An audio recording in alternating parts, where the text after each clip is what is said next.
আমি মূলত ৬ থেকে ৭ বছর প্রবাসে ছিলাম, অর্থাৎ আমি দুবাই ছিলাম।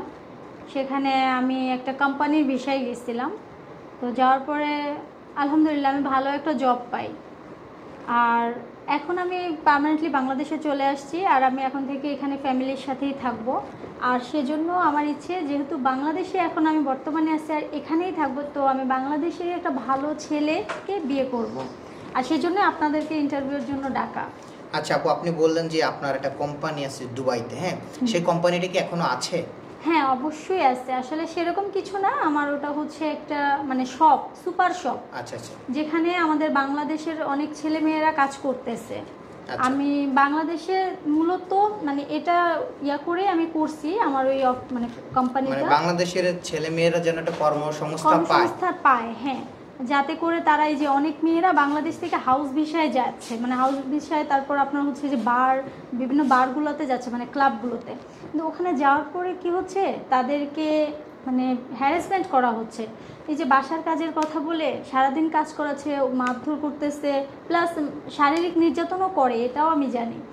তো আমি যেহেতু একটা ভালো পজিশনে আছি, সেহেতু আমি চাই আমাদের বাংলাদেশের মেয়েগুলা যারা এইভাবে অত্যাচারিত হচ্ছে তাদেরকে একটা কর্মসংস্থার ব্যবস্থা করে দিতে।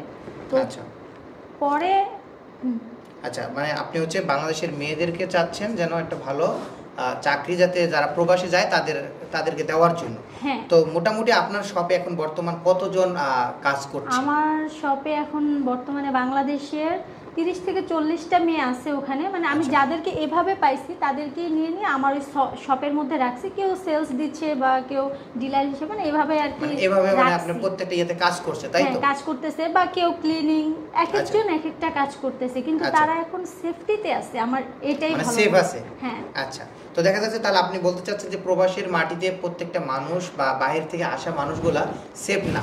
না, সবার জন্য সেফ না। আচ্ছা, তো এখন হচ্ছে আপনি চাচ্ছেন যে বাংলাদেশের মানুষগুলোকে শুধু জব দেওয়ার জন্য দুবাইতে শপিং এ, তাই তো? বাংলাদেশের সব মানুষকে তো জব দেওয়া আমার পক্ষে সম্ভব না। যতটুকু সম্ভব আপনি ততটুকু দেওয়ার চেষ্টা করছেন। হ্যাঁ, যে মেয়েগুলো আমার চোখে পড়তেছে যে তারা এরকম মানে ইয়ার মধ্যে পড়ছে। আচ্ছা, তারপর আপনি বলছিলেন যে একটা ভালো ছেলে পেলে আপনি বিয়ে করবেন বাংলাদেশে, এমন একটা কথা শুরুর দিকে বলছিলেন।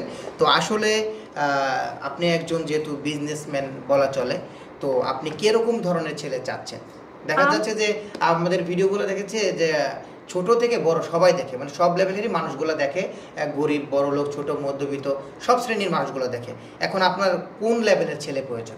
আমার প্রয়োজন একজন মানে এডুকেটেড পারসন আমার প্রয়োজন। কারণ ধরেন তার ফ্যামিলি, বাবা মা এরকম নেই, মানে কেউ নেই তার, কিন্তু সে শিক্ষিত এবং মানে চারিত্রিক দিক সব কিছুই তার ভালো, যাতে সে আমার পরবর্তীতে আমার বিজনেসটা দেখাশোনা করতে পারে। কারণ আমি তো মেয়ে মানুষ।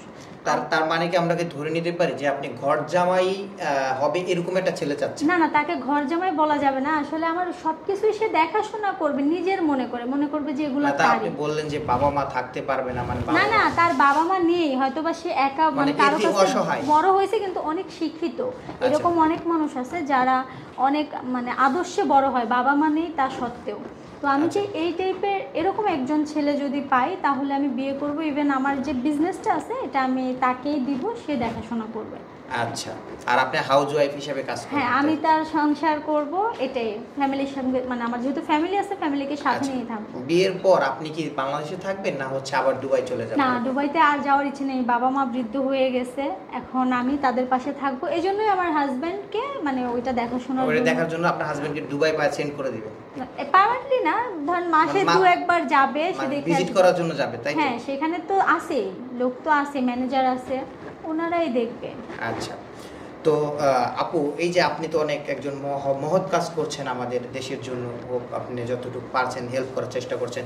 প্রত্যেকে যদি প্রত্যেকের জায়গা থেকে এভাবে যদি এগিয়ে আসে, তাহলে আমাদের মনে হয় না আমাদের দেশে বেকারত্ব থাকবে, বেকার মানুষ থাকবে। তো যাই হোক, আপনি একজন বড় হৃদয়বান ব্যক্তি, বড় হৃদয়ের মানুষ, সব পরিশেষে বলতে চাই। আচ্ছা আপু, ওই যে আপনার সাথে যোগাযোগটা কিভাবে করবে, এরকম যারা আছে আপনাকে মানে বিয়ে করতে চায়, তো আপনি যেই ইয়েগুলো রাখছেন, মানে ডিমান্ডগুলো রাখছেন, ডিমান্ড অনুযায়ী, তো আপনার সাথে সেই ছেলেগুলো কিভাবে যোগাযোগ করবে? এখানে ডেসক্রিপশনে হচ্ছে আমার হোয়াটসঅ্যাপ নাম্বার দেয়া থাকবে। কেউ যদি মানে ওইরকম কেউ থেকে থাকে, শুধু সে ব্যক্তিই নক দেবে, মানে সবাই নক করে তো লাভ নেই।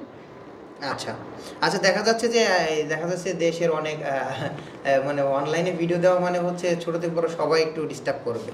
তো সেক্ষেত্রে ডিস্টার্ব তো আপনার মনে হবে। আমার মনে হয় আপনার ডেসক্রিপশনে নাম্বারটা না দিয়ে আপনার হচ্ছে যে রিয়েলি আপনার শিক্ষাগত যোগ্যতা আছে, আপনার উপযুক্ত আছে, তো সে যদি আমাদেরকে নক দেয় তখন নাম্বারটা দেওয়া উত্তম। হ্যাঁ, আমারও মনে হচ্ছে ওইটাই বেটার হবে। হ্যাঁ, আপনি ঠিকই বলছেন। আসলে এভাবে দিলে সবাই মানে নক করতে থাকবে, আর যেটা খুবই ডিস্টার্বিং